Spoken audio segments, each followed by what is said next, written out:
আসসালামু আলাইকুম, সবাই কেমন আছেন? আশা করি সবাই ভালো আছেন। গেল সপ্তাহে বাংলাদেশ থেকে একটি হোয়াটসঅ্যাপ গ্রুপে আমাকে অ্যাড করা হয়েছে। আমি গ্রুপটি সর্বপ্রথমে আপনাদের সকলকে দেখাতে চাই। গ্রুপটির নাম রাখা হয়েছে বাঁচতে চাই, সঠিক হলে ভিসা চাই। এই গ্রুপটিতে যারা সদস্য আছেন তারা হলেন ইতালিতে যারা 2022 এবং 23 সালে ভিসার জন্য আবেদন করেছেন সেই ভুক্তভোগী ভাই এবং বোনেরা। এই গ্রুপের মধ্যে আমি প্রবেশ করে দেখেছি প্রায় 740 জনের মতো সদস্য রয়েছেন। পরবর্তী সময় গ্রুপটির নাম দেখে আমার হৃদয়ে কড়া নেড়েছে এবং আমি গ্রুপটি নিয়ে ঘাটাঘাটি শুরু করি। আমি কয়েকজনের সাথে কথা বলি, জানতে পারি যে শুধুমাত্র 740 জনই না, বাংলাদেশে হাজার হাজার মানুষ ইতালিতে 2022 এবং 23 সালে ভিসার জন্য আবেদন করে ভিএফএস গ্লোবালের মাধ্যমে। পরবর্তী সময় ভিএফএস গ্লোবাল ইতালি ঢাকাতে অবস্থিত ইতালিয়ান এম্বাসিতে ভিসার জন্য পাঠিয়েছেন, কিন্তু আজও অবধি এই ভাই ও বোনেরা ভিসা পাচ্ছেন না। ওনারা প্রতিদিনই ইতালিয়ান এম্বাসির সামনে, ভিএফএস গ্লোবালের সামনে আন্দোলন করে যাচ্ছেন, কিন্তু কোনো সুফল পাচ্ছেন না। আজ সকালেও ইতালিয়ান এম্বাসির সামনে এই ভাই এবং বোনেরা মানববন্ধন করেছেন এবং তার আগেও বিভিন্ন কর্মসূচি করেছেন, কিন্তু কোনো সুফল পান নাই। বাংলাদেশ থেকে এই ভিসা আবেদনকারী কয়েকজন ভাই আমাদের সাথে যোগাযোগ করেছেন এবং আমরা ওনাদেরকে অনেকভাবে বুঝিয়েছি যে আমরা ইতালির বিরোধী দলে আছি।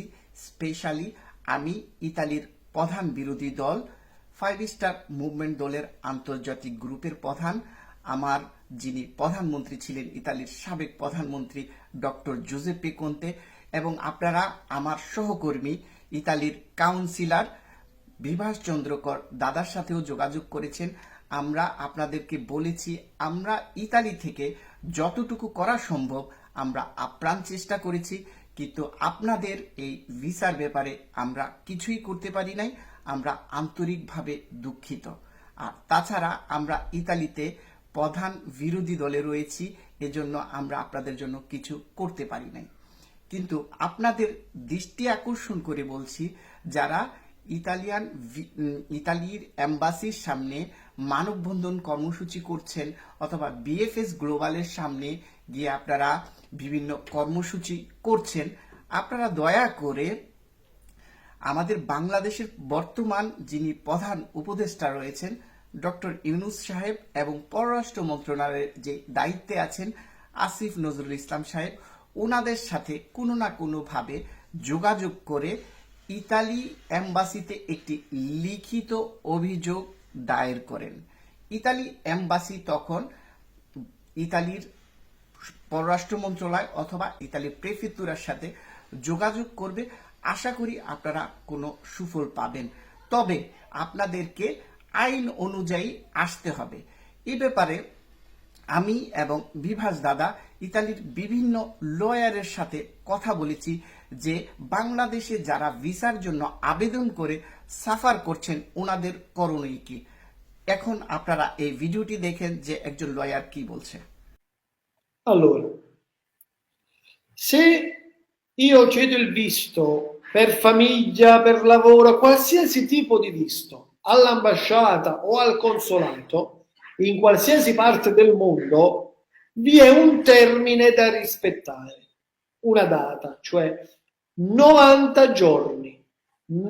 Entro 90 giorni, cioè 3 mesi, il mio visto deve essere pronto. Oppure no, se non ho i requisiti devo avere una risposta positiva o negativa, ma devo avere una risposta, perché ci sono interessi, ci sta magari la moglie che deve venire in Italia che è incinta e se partorisce poi nel paese deve avere un altro nulla ossa per il figlio appena nato e quindi poi scade quello prima e allora rimane bloccato nel paese. Oppure ci sono tanti altri interessi che non ci interessano quali sono, perché devono rispettare i 90 giorni.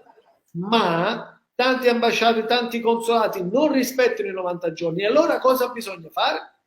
Unica cosa, a fare un'azione legale. Si inizia con una lettera legale, dopo si inizia con una diffida se non rispondono o se non lavorano entro 90 giorni, e poi l'ultima cosa è andare in tribunale, perché spesso andando subito in tribunale l'ambasciata subito lavora perché non vuole avere problemi dal tribunale.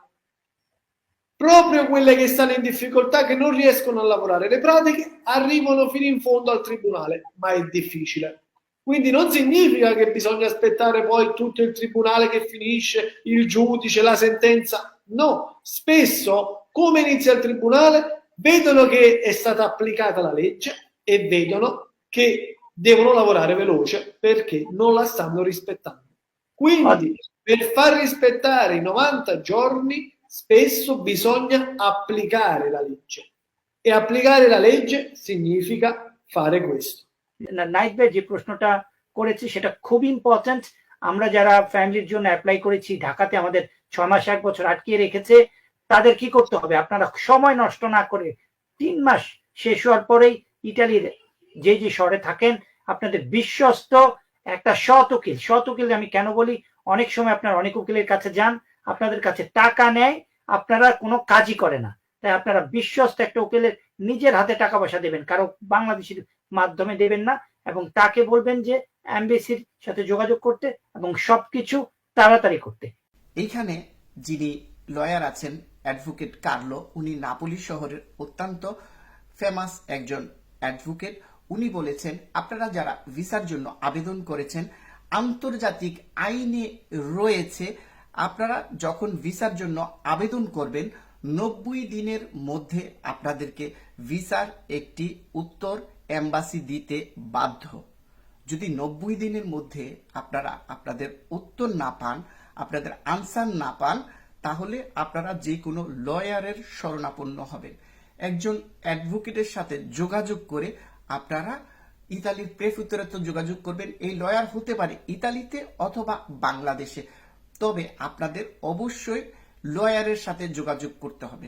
দুইটি রাস্তা আমি আজকে আপনাদেরকে বলে দিলাম। প্রথম রাস্তা হলো আমাদের বর্তমান যিনি তত্ত্বাবধায়ক সরকারের উপদেষ্টা রয়েছেন ডক্টর ইউনূস সাহেব, এবং পররাষ্ট্র মন্ত্রণালয়ে যিনি দায়িত্বে রয়েছেন আসিফ নজরুল ইসলাম সাহেব, ওনাদের সাথে যোগাযোগ করে ঢাকাতে অবস্থিত ইতালিয়ান এম্বাসিতে আপনারা একটি লিখিত অভিযোগ দায়ের করবেন।